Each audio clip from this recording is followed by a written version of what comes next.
My name is Emily Carter, and this is the story of the vacation that ended my marriage and gave me my freedom. I was married to Jason Miller for 5 years. I loved him, still kind of do, in that twisted, nostalgic way. But love doesn't mean you belong. And on one unforgettable trip to Savannah, Georgia, I realized I never truly belonged in his family. We were going on a family vacation. That's what they called it. Me, Jason, his parents, Frank and Linda, and his younger sister, Megan, and her husband. I thought it'd be a good opportunity to finally feel like part of the family. Maybe we'd bond over dinners, take photos, laugh together. I was so wrong. The very first night, we went to a beautiful seafood restaurant near the waterfront. As I was about to sit down next to Jason, his dad, Frank, said, "Oh, no, there's been a mistake. She should have her own table." I stared at him. I actually thought he was joking, but Linda didn't even look up from her menu. "It's just how we do things," she muttered. And Jason? He just shrugged. "Don't take it personally, it's just their way." So I sat alone, in a separate table, like a stranger, like I didn't even belong. Next morning, same thing. I went down to breakfast expecting to see them. They were already eating, laughing, halfway through their plates. I asked Jason, "Why didn't anyone tell me?" Frank looked at me like I was the crazy one. "We figured you'd figure it out." And Jason, he kept eating his pancakes like this was normal. That was the moment I knew I was never really a part of their family. And Jason, he was never really on my side. The rest of the trip followed the same pattern. They went on a boat tour. I found out through Instagram stories. They booked a wine tasting. I saw them dressed up in the lobby, heading out. No one called. No one texted. And Jason's answer was always the same. That's just how they are. So on the fourth night, I stopped crying. I stopped trying. And I started planning. Because while they had their way, I had mine too. Here's what they didn't know. I was the one who made all the bookings. The hotel, the rental car, the restaurant, even the spa day Linda had been gushing about for months. All booked under my name, my email, my credit card. So while they were out sipping wine and fake laughing through their perfect little dinner, I was in the hotel room, laptop open, canceling everything. Room reservations? Canceled. Rental car? Returned. Dinner at the Riverside Bistro?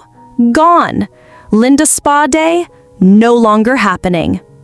And then I packed my bags, got in the car, and drove to Charleston, South Carolina. Booked myself into a luxury suite with ocean views, ordered room service, and finally breathed. Morning came. Birds chirping, coffee hot, waves rolling in. Then my phone vibrated. Jason, Linda, Jason again, Frank. I turned the phone on silent and smiled. I imagined the scene. Frank, stumbling out of bed, met by a confused hotel manager. Linda, screaming at the front desk about her spa appointment. Jason, realizing everything was booked under my name. Eventually, Jason got through. "Emily, where the hell are you?" "Charleston." "You canceled everything?" "Yes." "Do you have any idea what you've done?" "I gave you what you wanted. You all wanted me separate, so I removed myself completely." Click. I hung up. But it didn't end there. I got a message from Caitlin, Jason's cousin. "Good for you. Honestly, they did the exact same thing to his ex-wife." Wait, what? Turns out Jason had done this before. So had his parents. Same game, same mistreatment. His first wife had gone through the exact same isolation, then filed for divorce right after. Jason had lied to me. He'd said they just grew apart. Now I knew. She didn't leave because of differences. She ran, like I just had. Later that night, Jason called again. This time, he was angry. "You humiliated my parents. You made me look like an idiot." I told him, "This wasn't about optics. This was about dignity, and you let them treat me like trash." He tried to gaslight me again. "You're blowing it out of proportion." That was it. I booked a hotel conference room in Charleston, invited him, his parents, and Caitlin. If they wanted to play games, I'd give them a finale worth remembering. They walked in. Jason furious. Linda dramatic. Frank red-faced. I laid out everything. The messages, the screenshots, even Caitlin's text. And then I looked Jason in the eyes and said, "I'm not your shadow. I'm not some extra. I'm your wife, and you let them erase me." Linda tried to defend it. "It's just our tradition." No, it's abuse, and I'm done. Jason's last line? "Come on, let's fix this." I stood up, looked him dead in the eyes, and said, "I already did."